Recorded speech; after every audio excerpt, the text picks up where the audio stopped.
ចាសូមស្វាគមន៍មកកាន់ Channel ចំណេះដឹងសម្រាប់សុខភាពនៅថ្ងៃនេះចាថ្ងៃនេះ Channel យើងខ្ញុំនឹងធ្វើការណែនាំពីប្រភេទអាហារពេលព្រឹក4ប្រភេទ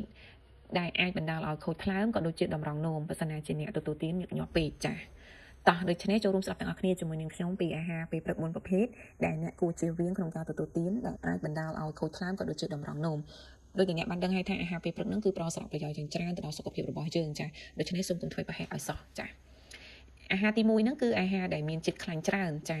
មនុស្សភាគច្រើនគាត់មានទម្លាប់ទទួលទានអាហារប្រភេទចៀនដែលសម្បូរទៅដោយជាតិខ្លាញ់ជាអាហារពេលព្រឹករបស់ពួកគាត់ក៏ប៉ុន្តែវាមិនមែនជាទម្លាប់ល្អសម្រាប់សុខភាពរាងកាយរបស់យើងឡើយព្រោះអាហារដែលផ្ទុកជាតិខ្លាញ់ច្រើនវាមិនមានសារធាតុចិញ្ចឹមចាំបាច់សម្រាប់រាងកាយឡើយចាហើយក្រៅពីនេះការបន្ថែមអាហារពេលព្រឹកជាមួយនឹងអាហារដែលសម្បូរទៅដោយជាតិខ្លាញ់វាងាយនឹងធ្វើឲ្យយើងឡើងទម្ងន់ទៀតផងឆាប់ធាត់ធ្វើឲ្យយើងមានអារម្មណ៍មួយថានឿយហត់អស់កម្លាំងនិងងងុយគេងជាដើមចាទី2គឺអាហារដែលមានរសជាតិហឹរពេកចា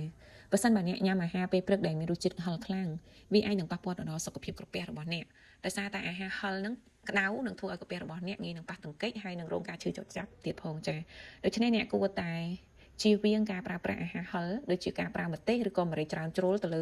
ផ្នែកខាងក្នុងនៃអាហាររបស់អ្នកដែលអាចប៉ះពាល់ទៅដល់បំពង់អាហារចាបើសិនណាជាអ្នកញ៉ាំអាហារហឹរច្រើនពេកវាក៏បណ្ដាលឲ្យអ្នកគាំងបេះដូងក៏ដូចជាបង្កើនបន្ទុកទៅលើក្រពះកាន់តែធ្ងន់ធ្ងរទៀតផងចា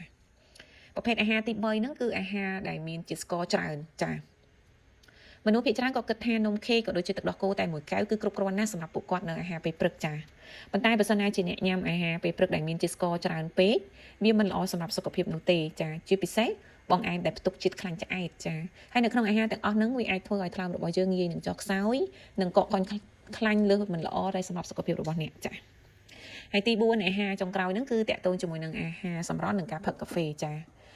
នៅពេលព្រឹកដោយសារតែទម្លាប់យើងគេងនៅពេលព្រឹកមនុស្សជាច្រើនចូលចិត្តញ៉ាំអាហារសម្រន់សម្រាប់តែអាហារពេលព្រឹកទេព្រោះអាហារសម្រន់ហ្នឹងងាយស្រួលក្នុងការថែរក្សានិងឆ្ងាញ់ទៀតផងដូចជានំ cookie នំសូកូឡាជាដើមក៏ប៉ុន្តែបើយោងតាមអ្នកជំនាញផ្នែកអាហារូបត្ថម្ភបានឲ្យដឹងថាអាហារសម្រន់គឺយើងអាចប្រើជំនួសជាមួយអាហារពេលព្រឹកបានទេដែលអាចបណ្ដាលឲ្យមានការកង្វះនៅអាហារូបត្ថម្ភដល់រាងកាយរបស់យើងហើយជាលទ្ធផលនោះកាយសម្បទានរបស់យើងនឹងប្រកបជាចុះខ្សោយទៀតផងចា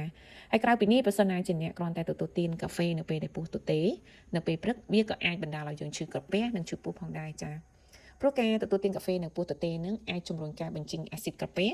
បំផ្លាញស្រទាប់ក្រពះក៏ប៉ះពាល់ដល់មុខងាររំលាយអាហាររបស់ថ្លើមតម្រង់នោមនិងប្រព័ន្ធសរសៃឈាមបេះដូងទៀតផងចាហើយអត្ថបទនេះចំណេះយើងខ្ញុំដកស្រង់ចេញពីគេហទំព័រក្នុងស្រុកចាសូមអរគុណអ្នកទាំងអស់គ្នាដែលតែងតែតាមដានក៏ដូចជាគាំទ្រនៅ Channel ចំណេះដឹងសម្រាប់សុខភាពចាហើយនាងខ្ញុំសូមអភ័យទោសនៅពាក្យពេចន៍ក៏ដូចជារូបភាពមិនច្បាស់នៅត្រង់ចំណុចណាមួយចាសូមអរគុណ